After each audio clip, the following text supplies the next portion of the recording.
आज से लगभग 125 साल पहले अपने शरीर से बिना वायर के बल्ब जला दिया था।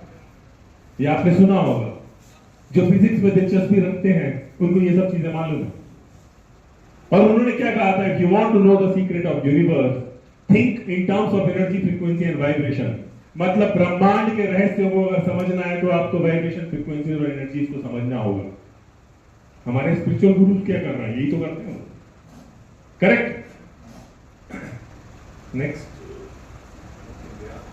Future medicine will be the medicine of frequencies, ऐसा कहा था अल्बर्ट आइंस्टीन ने। ये बहुत बड़े साइंटिस्ट हैं, ये सब हमने पढ़ा है स्कूलों में। और वो क्या स्टेटमेंट दे रहे हैं?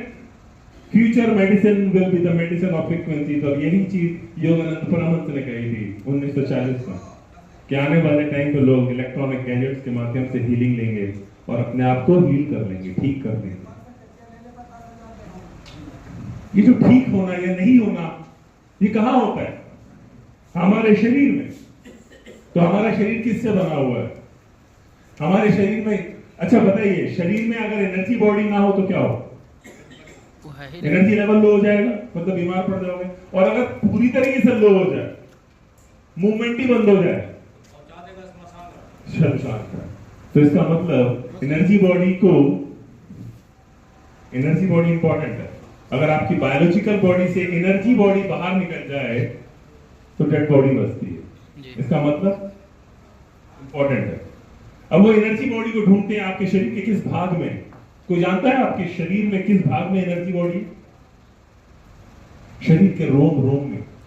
मतलब हर एक सेल में वो एनर्जी होती है। मान लीजिए आपकी उंगली की जितने भी सेल है वो डीएक्टिवेट हो जाए तो उंगली मूव करेगी क्या? नो। अगर आधा शरीर तो पैरालाइज्ड होता है इंसान, तो एनर्जी बॉडी आपकी एग्जैक्टली वैसी है जैसी एक बायोलॉजिकल बॉडी होती है। और बायोलॉजिकल बॉडी आपकी बनती है टिश्यू और ऑर्गन से। टिश्यू और ऑर्गन्स को अगर आप माइक्रोस्कोपिक देखोगे तो वो बनते हैं सेल से। Group of cell is called tissues. और सेल बनते हैं मॉलिक्यूल से, जिसमें 99% पानी होता है। और वो जो मॉलिक्यूल्स हैं उसके अंदर डाइपोल्स होते हैं जो प्लस और माइनस का करंट फ्लो करते हैं आपके शरीर में। और वो जो मॉलिक्यूल्स होते हैं वो बनते हैं एटम से। Group of atom is called molecule. और एटम क्या होते हैं? एटम होते हैं बने हुए एटॉमिक सब पार्टिकल से। एटॉमिक सब पार्टिकल क्या होते हैं? Electron, neutron, proton. और इलेक्ट्रॉन, न्यूट्रॉन, प्रोटॉन क्या होते हैं? ये एनर्जीज होती है। अगर एनर्जीज है तो इनकी वाइब्रेशन होगी, और अगर वाइब्रेशन है तो इसकी फ्रीक्वेंसी होगी। और फ्रीक्वेंसी को नापा किस में जाता है? फ्रीक्वेंसीज को नापा जाता है हर्ट्ज में। बस यही फ्रीक्वेंसीज आपको मिलती हैं। और शरीर के किस भाग में काम हो रहा है वो देखो। आपकी सीधी soul body, energy body, mind body, फिर आती है फिजिकल बॉडी। तो ये रूट कॉज में काम हो रहा है। इसीलिए इतने बड़े बड़े जादुई परिणाम आप लोगों ने कुछ 2-3 महीनों में ले लिए, जो अभी मैं कुछ लोगों से मिला था, उन्होंने बताया। और ऐसा हम पिछले 3-3.5 साल से हर राज्य में, हर शहर में, ऐसे हमारे पास हजारों टेस्टिमोनीज हैं जो आप हमारे YouTube चैनल में देख सकते हो। आप मेरे YouTube चैनल, आप लिखेंगे YouTube में सुशील गर्ग तो मिल जाएगा, ऐसे दिनेश मिश्रा लिखेंगे तो भी मिल जाएगा। ऐसे बहुत सारे हम लोग हैं जिनके ये टेस्टिमोनीज हैं और आप लोगों के हैं। कहां काम हो रहा है? एनर्जी बॉडी में। और एनर्जी बॉडी को बोला जाता है इंफॉर्मेशन फीड।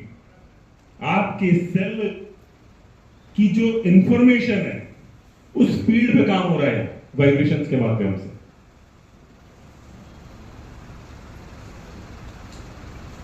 ये जो सेल पोटेंशियल होता है आपके सेल मेम्ब्रेन, मतलब सेल का एक्सटर्नल और इंटरनल पोटेंशियल के डिफरेंस को कहा जाता है सेल मेम्ब्रेन पोटेंशियल। अगर ये -70 से -90 है, अगर आपका पोटेंशियल -70 से -90 के बीच में यहां कहीं है तो वो आपका हेल्दी सेल। लेकिन वही हेल्दी सेल जैसे जैसे शाम होती है इन्फ्लेमेशन शुरू हो जाता है और थकान फील करते हो आप, थोड़ी सी अंधेरे मतलब रात होते होते आपको थकान सी फील होने लगती है। ये क्या होती है? जो सुबह एनर्जी का लेवल अच्छा था, शाम को एनर्जी का लेवल लो हो गया, सेल डेड। सेल डेड होने के बाद सेल डिवाइड होते हैं। सेल डिवाइड होके मतलब उसको क्या कहते हैं? सेल का डिटॉक्सिफिकेशन। और अगर डिवाइड ना होके मल्टीप्लाई होने लगे तो, अगर आप डिटॉक्सिफाई बॉडी से नहीं कर पा रहे हो तो सिस्ट हो जाएंगे, गांठें हो जाती है शरीर में, cluster of cells, dead cells. और उनको क्योंकि वहां हाइपोक्सिया क्रिएट हो जाता है, ऑक्सीजन की कमी होती है, तो वो क्या होता है? गांठें बनने लगती हैं। ऐसा हर शरीर में होता है। यहां तक भी सिचुएशन नॉर्मल है। लेकिन अगर वही वाटर रिटेंशन शुरू हो जाए, इन्फ्लेमेशन शुरू हो जाए, पेन शुरू हो जाए, तो वही जो गांठ है वो कैंसर में कन्वर्ट हो जाती है। और यही हो रहा है और बहुत तेजी से हो रहा है। और इसका कारण बहुत सीमित बताया जाता है कि सिगरेट, शराब या कोई नशा कर लिया। उससे ज्यादा डेंजर होता है आपका थॉट। अगर आपके शरीर में बीमारी आ गई और आपके थॉट अगर नेगेटिव डोमिनेटेड हैं तो टॉक्सिस को मल्टीप्लाई करेंगे। इसीलिए माइंड बॉडी जरूरी है। बायोलॉजिकल बॉडी को यह देता है माइक्रो करंट, माइंड बॉडी को हार्मोनाइज करता है, सोल बॉडी को हार्मोनाइज करता है। बॉडी, माइंड और सोल को जब ये हार्मोनाइज करना शुरू कर देता है तो आपके शरीर में परिवर्तन दिखने लगता है। तो सबसे पहले जैसे ही हम इसका उपयोग करते हैं तो आपके शरीर में ये तीन चीजें सबसे पहले दिखेगा, आपको फील होगा। सबसे पहले एमिनो एसिड का ट्रांसपोर्टेशन अप टू 40% बॉडी में पड़ जाता है। अब एमिनो एसिड होता क्या है? एमिनो एसिड होता है, जैसे ये बिल्डिंग बनाई है तो कुछ ईंटों से बनी होगी, दो ईंटों को जोड़ने के लिए सीमेंट यूज किया गया है। वैसे ही एमिनो एसिड होता है। आपका शरीर बनता है टिश्यूज से और दो टिश्यूज को जोड़ने का काम करता है amino acid. Up to 70% increase in protein synthesis, मतलब जो बिल्डिंग ब्लॉक्स जो बन चुके हैं आपके शरीर में उनको आपस में स्ट्रॉन्ग बनाने का काम करता है प्रोटीन सिंथेसिस, जो अप टू 70% तक इंसान के बढ़ने लगते हैं। ये दो परिवर्तन आने के बाद आपको डीप स्लीप अच्छी आती है। याद है आपको क्या कहा था डीप स्लीप में काम? सीजे ने भी बताया था कि अगर आपकी नींद अगर इंप्रूव कर दे तो, कहीं का पेन है अगर बैक में वो ठीक कर दे तो, वो क्यों होता है? क्योंकि ये जब दो चीजें कमजोर होती हैं तो बायोलॉजिकल बॉडी में डिसऑर्डर शुरू हो जाते हैं। जो जिसको भी पेन हो रहा है मतलब वहां का पोटेंशियल लो है, वहां के पोटेंशियल को एनहांस करना है। जैसे प्रोग्राम लेते हो ये दो परिवर्तन आते हैं, डीप स्लीप आपकी बढ़ जाती है। डीप स्लीप बेहोशी की नींद को नहीं कहते हैं। कई लोग ये भी बोलते हैं कि मैं तो मस्त सोता हूँ, सुबह रात को जाता हूँ, सुबह आराम से सो के उठता हूँ। इसका मतलब वो हेल्दी नहीं है। डीप स्लीप का मतलब होता है साउंड स्लीप। उस स्लीप में आपके सारे ऑर्गन्स उस तरीके से काम करें जब सुबह में सो के उठो तो ऊर्जा का लेवल बहुत हाई हो। और ऊर्जा का लेवल अगर आपका हाई है और वो चीज आपने मेंटेन कर लिया शाम को सोने से पहले तक,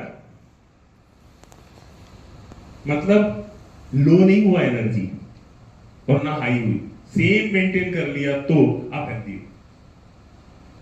और ज्यादातर लोगों को क्या होता है, सुबह जो ऊर्जा का लेवल होता है शाम आते आते लो हो जाता है। इसका मतलब है उनकी इम्यूनिटी लो है।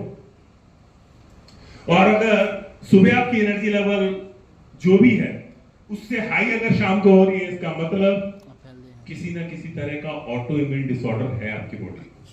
बहुत डेंजरस होता है। तो एनर्जी का बढ़ जाना और एनर्जी का घट जाना दोनों डेंजरस है। It has to be balance. ये हमेशा बैलेंस होना जरूरी है। करेक्ट? जैसे ही आप सुबह जब सो के उठते हो तो आपका एटीपी प्रोडक्शन, जिसको ऊर्जा का प्रभाव बोलते हैं, वो बड़ा होता है, अप टू 500 टाइम्स तक इंक्रीज होता है।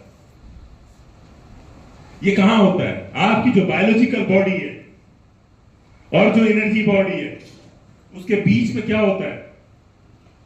उसके बीच में होता है प्राण ऊर्जा, जिसको चाइना में ची कहते हैं। वो आपकी प्राण ऊर्जा है। ये उस पर काम हो रहा है वहां। मतलब बायोलॉजिकल बॉडी और एनर्जी बॉडी को ट्यून करने का काम करता है। अगर एनर्जी बॉडी कुछ और करना चाहती है, बायोलॉजिकल बॉडी कुछ और करना